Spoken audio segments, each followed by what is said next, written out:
Wow, I am so cool. Oh, sorry guys, I didn't really see you there. I was too busy reading 125138, you know, for the men of culture out there. And I couldn't really hear you guys over Holiday and Boulevard of Broken Dreams by Green Day. Let me just take off my indoor shades and take off my fedora so we can just hop right into this video, right? So if you guys couldn't tell by that cringy and edgy intro, today we're going to be covering probably what I think is the most edgy shmentai anime I have ever seen in my life. It's a new controversial anime called Redo of a Healer, but enough of all that. Well, we're about to get into it. I'm reviewing the first 2 episodes. Let's just get to the intro.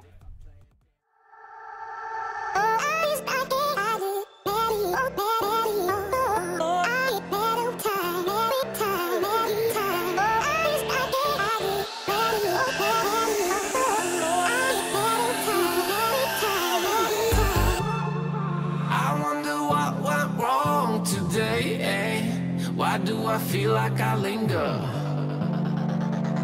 between the words to say the words to remember? So, in this video, I'll be giving my thoughts on the new controversial anime recently released, Redo of a Healer. Now, originally I wasn't going to touch this disgusting anime with a 10-foot pole, but then I remembered that I'm a man of culture and a giver of sauces to those in need, and I was obligated to watch it. Well, that and usually controversial anime actually end up being really good. Medieval Doomslayer? Watched it and loved it. Something's Rising and it ain't the shield hero? Fuck trash and bitch. Disproportionate body size the anime? Yes, I do got milk. New bully waifu jailbait? Already read the manga. That's right, I'm even ahead of the curve on that one. So it should come as no surprise that I have a positive experience with anime's newest problem child as well. Let's talk specifics. First, the plot. Well, it's a fucking dark start, but I'm with it so far. While Redo is, so far, the revenge story of an isekai protag with cheating eyes, well, that's original. Anyway, yeah, while I'm down with the depravity because it's justice, I'm personally expecting that the first couple of episodes are heavy on the dark shit for shock factor, kinda like Goblin Slayer, with little to no goblin porking in later episodes. If this isn't the case, that's fine, but I'm fine if it is as well. Anyway, I'll speak broadly to avoid spoilers for episode 1 and 2 to start, and then I'll move into specifics with plot and characters so far. So, once upon a time, there was a little bitch named Kaoru who lived in a village with an adopted mother, insert hentai plot here, until one day, on his birthday, he gets selected to gain his class, and lo and behold, of fucking course, he's a hero! Specifically, a healer class hero. So, he gets found by fellow heroine Princess Flare, and she takes him to the castle and introduces him to the hero group. That's the fantasy element, but the dark element is disturbing. So, like, I don't know, trigger warning or some shit? So secretly, Flare is a fucking cunt. She gets Kaoru addicted to liquid crack or Pepto-Bismol or Grimace the Purple Chicken Nuggets jizz or something, and then proceeds to ruthlessly torture him through pain and sexual abuse from both men and women in order to break his mind and use his healing by making him a slave. He travels with and is abused by party members Flare, Bullet, and Blade. After the party confronts a Demon Lord waifu, the party loses save for Kaoru, who we will find out has the ability to copy and imitate techniques he sees and incorporate them into his healing, and he fucking beats Lust and uses the Philosopher's Stone within her to restart the universe from his birthday. He then gets this cool Lelouch eye shit from some watery tart that allows him to see people's info, like stats and names and shit, and his past is revealed to him, so now he remembers everything. Now armed with the knowledge of what happened in the past, and what will come to pass, he goes into the forest and gets fucking high on shrooms. So yeah, crazy shit so far, but it gets even crazier. Now Kaoru has a resistance to narcotics, and when Flare shows up acting all sweet and shit, Kaoru plays along so that everything happens the same. So, boring intermediate bullshit condensed, they get to the city that used to be a furry village, but the humans fucking wiped them out.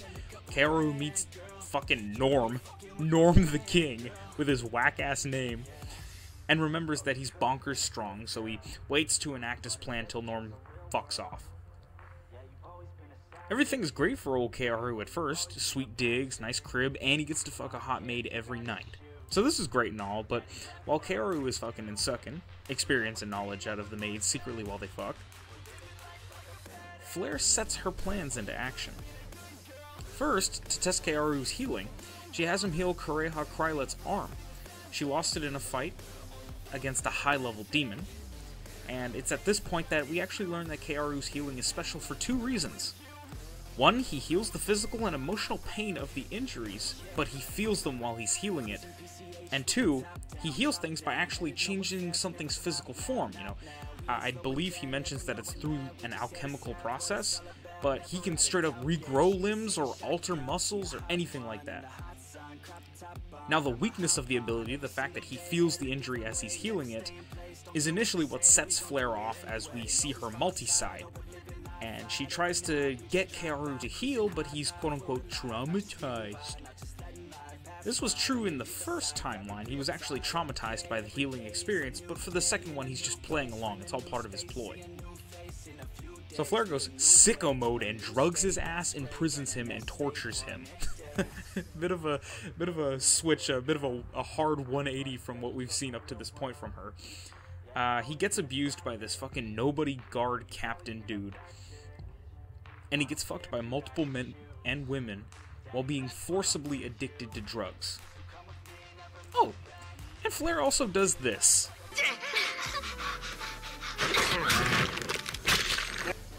Oh, every man watching right now felt that shit. Motherfucker just got that dick lick, dick kick, nutcracker ultra combo. So as he's being tortured, he's biding his time for Norm to leave, taking experience from his torturers, and playing up his ploy.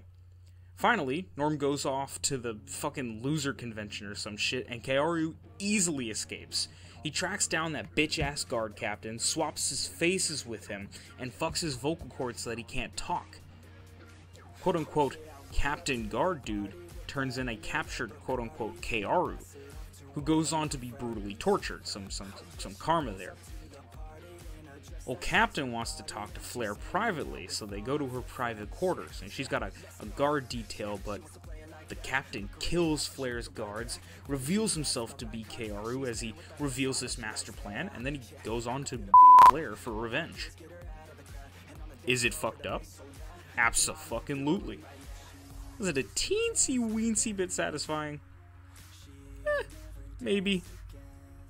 But yeah, the big 2-episode payoff finally happens, and Kaoru burns down the castle, makes one of the dead guards appear to be Flare before burning the corpse as well, and then escapes with Flare, whose face has been changed and whose mind has been wiped. And she wakes up with no memory in a quaint little abode, with a ravishingly handsome young man who claims to be her master. She is told that she is Freya and he is Kaorga, and that they stay fucking. So Freya and him smash, and she falls for him. Our little bitch has finally grown into a true Chad Thundercock, and now plans his revenge on the other two assholes, Bullet and Blade. Well, I'd be lying if I didn't admit this wasn't another dime a dozen hentai with a decent story, but what sets this apart from both hentai like anime and actual hentai is that, like hentai, it's got nipples and fucking, but like anime, it's actually got a pretty compelling plot. Simple but interesting revenge plot. No self-respecting man of culture can actually say they haven't wondered what comes next after watching a hentai like this. Came for the tig ol' biddies? Literally. Stayed for the plot, right? Well, this anime actually does stay for the plot. Most anime like it fail in both regards, having shit for plot except for the plot attached to the chests of its protagonists, and not really going all the way into the hentai aspect either. While pussyfooting around both, it truly accomplishes neither.